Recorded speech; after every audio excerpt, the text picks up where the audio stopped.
is Felix Beck and the Rabbi from another planet. Please like, share, and subscribe, and ring the little bell so you're notified when new videos drop. And I have been listening to The Flying Dutchman and Displaced by Big Finish, and I have listened to it so you don't have to. Now, don't get me wrong. I love Big Finish. I think Big Finish is a fantastic company, an absolutely fantastic company, and I'm happy and excited always to recommend their products for you to go out and buy, you to spend your hard-earned money on. This is a disgrace. This is an absolute disgrace. I cannot believe at all that that this thing got made. It's freaking awful. It's breathtakingly bad. I'm absolutely amazed by it. So we're going to be going through this in detail. I'm going to be spoiling the hell out of it because nobody should be buying this. Absolutely nobody should be buying it. It's so bad. It's so unbelievably bad. And they've had a bunch of not great releases of late. And this, I was listening to the same day, the very exciting news of the David Tennant, new David Tennant season, the 9-part Dalek Universe season. It made me think twice. Especially as the writers weren't announced, because I know these writers were not up to job. The script editors were not up to job. It is a massive failure, massive failure in every way. Every way. We're going to be talking about it in detail. Before we get there, can I ask you guys, can you hit the like button? Can you hit the share button? But can you also, most importantly, hit that subscribe button? Thank you very much. I am very grateful to you if you subscribe. And honestly, I'm telling you, it's breaking my heart. It's breaking my heart to give this such a terrible review. But it is... It's utter garbage. It's utter garbage. But please, guys, hit the subscribe button. If you subscribe, of course, you can enter my ongoing competitions. The prize this week is, your first prize, which you're getting for free. I'm warning you away from this Drek, this unbearably awful Drek.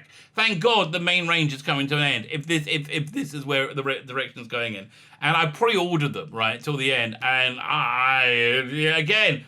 I'm thinking twice now about Dalek Universe. It's that bad. It's really that bad. I've just started listening to the Bernie Summerfield's release, and hopefully they're going to pull things back together with that. Fine. So if you subscribe to my channel, the prize this week is Lord of the Rings 2 Towers Special Edition 4-disc DVD set. A fantastic package. Great movie. It's actually my favorite The Lord of the Rings movie.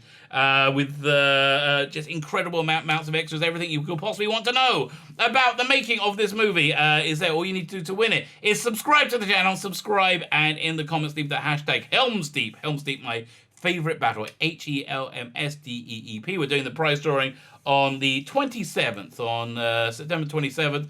I normally do them on, I normally do it for one week, and it goes on Sunday, but Sunday is the Jewish New Year, so I'm not sure if, it ends actually Sunday, so I'm not sure if I'll be online at all. So I thought I'll push it off for a week. This is a 2-week prize, so good luck if you enter. Fine, let's talk about these unbearably. So what was so bad about this? Okay, this is broken into two-part stories, which they've been doing a lot. And it's not really working that great. It was okay. This one just didn't work at all. You have two stories in this: The Flying Dutchman by Jem Arrowsmith, and it's asking me to. What was it? Jem Arrowsmith, and Displaced by Catherine Armitage. It's the first release for Catherine Armitage, and Displaced is just naff. It's just very, very mediocre and done before. It's not offensively awful, but it's pretty bad. It's pretty bad. That's not a recommend in of itself. The Flying Dutchman, it's unfreaking believably bad. I would say, wherever you are on the current series, I hate the current iteration of Doctor Who. I absolutely detest it for many, many, many reasons. Not one of them is the Doctor's happening being played by a lady. That's not the reason. It's the terrible writing. I think. Most Doctor Who fans agree the writing has been very, very weak with the Jodie Whittaker season. Well, this story could fit right in there. It has every crime of the current series in it. This terrible writing in it. So let me read the blurb for it. The Doctor, Ace, and Hex find themselves on a seemingly deserted boat in the middle of the ocean. Yeah, it was okay. Eventually, locating the crew, they discover that the men have been hiding to avoid the attack of the legendary ghost ship, the Flying Dutchman, that they've recently glimpsed approaching, coming through the fog. But ghosts don't exist, do they? Okay, so this is a painful Scooby-Doo plot.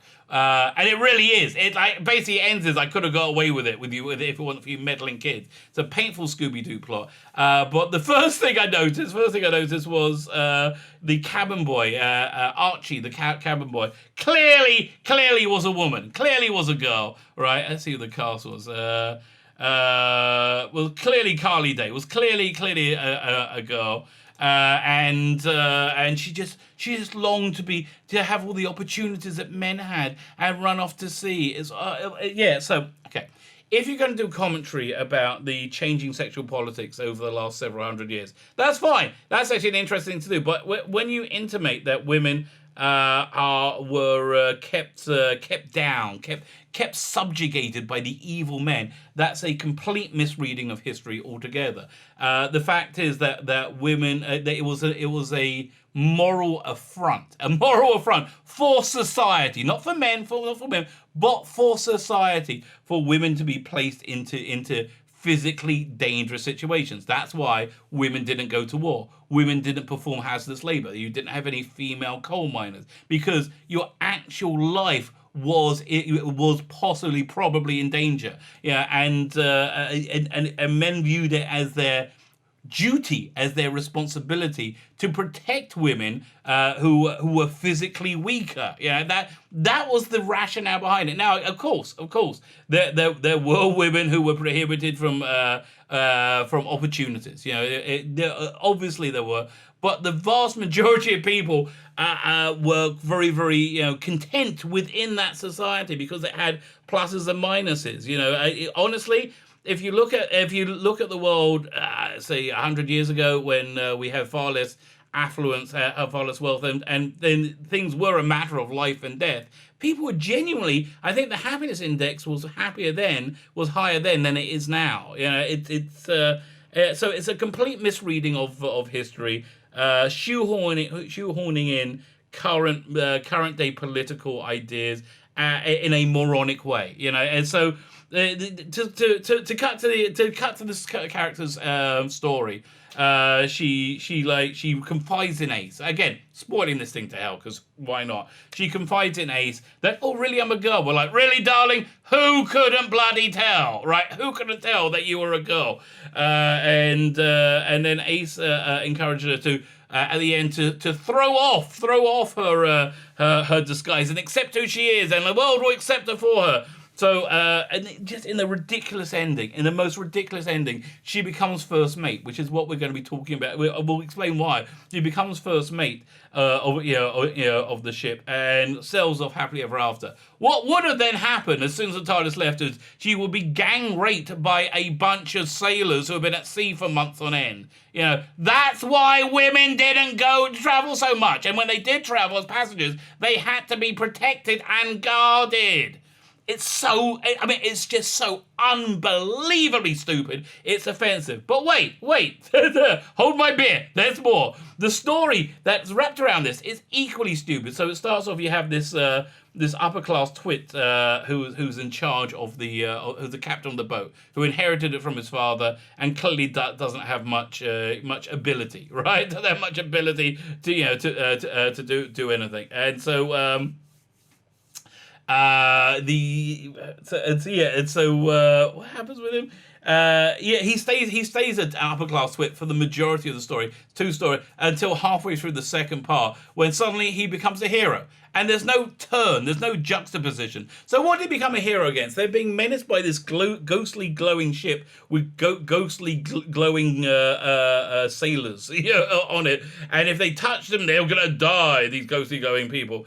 So it turns out it's a Scooby-Doo plot. They're covered in phosphorus, so they glow, and they're there to fool the captain. The first mate wants to have the ship because he feels it's rightly his.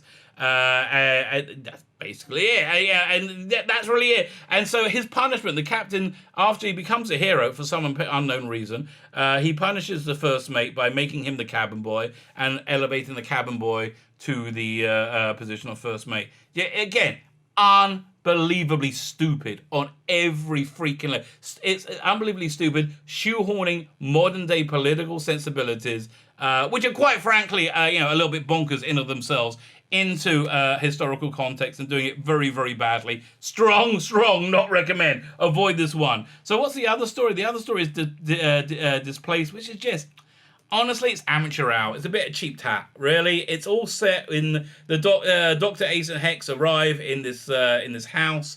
It's all closed off. They can't get out. Something weird's going on. It's Sapphire and Steely.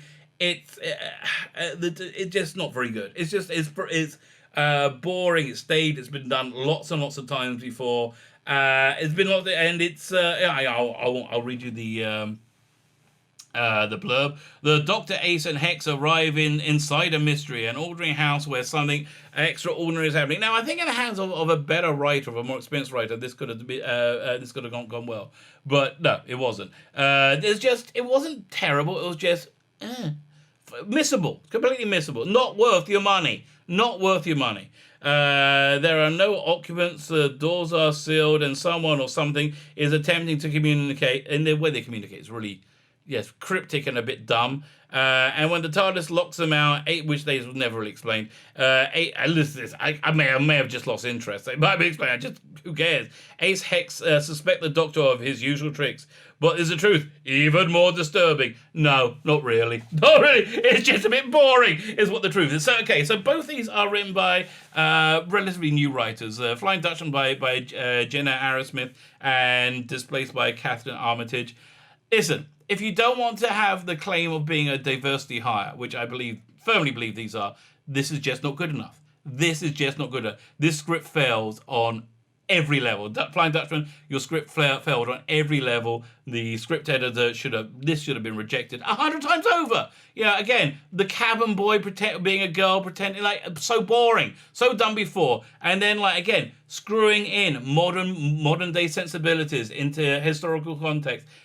Badly. Again, it wasn't coming from an evil desire to put people down, and it was a system in which people who were reasonably happy in it, probably happier than they are today. If you want to do it, just do it accurately. But you're not. You just want to make a fatuous point. So yeah, if you don't want to be called a diversity hire, then don't write towards your identity, which is what you're doing here, Gemma. Don't write towards your identity. Just write a good damn story. That's what you got to do. Write a good damn story. Don't have to make a point about the suffering of women. Don't have to make a point about the male patriarchy. Don't have to make a point about and you can do that once you've built up I would say more of an ability as a writer, more experience, more of a following who are prepared to listen to you. I'm not. The Big Finish really should just refund everybody for this. This is substandard work, and I love Big Finish. I absolutely love Big Finish. This is not substandard Big Finish. This is substandard completely amateur hour. It's a strong disrecommend for me. Run screaming from it unless you want to pick it up to hear how bad it is, because it really is the absolute worst release I've heard Big Finish do. I hope we're going to get back. We're going to get back to better. Yeah. Also, the other thing about it I found quite annoying was the self-congratulatory interview at the end with Catherine Armitage, because they're trapped in a house in this boring ass story, and then she wrote it before lockdown, and then after lockdown said, "Oh look, I predicted the future because I'm so..." No, you got lucky. You did repetitive, boring pap, and it happened to and the world happened to whoop itself into that direction for one time. Okay. I don't think you can say you saw anything coming. In fact, any self-congratulations about this set is this release is very, very misplaced. Utter garbage. Avoid at your cost. Buy at your cost. Avoid at all costs. There you go. Avoid at all costs. My name is Vila Beck, and the Rabbi from another planet. Please like, share, and subscribe, and ring the little bell so you're notified when new videos drop.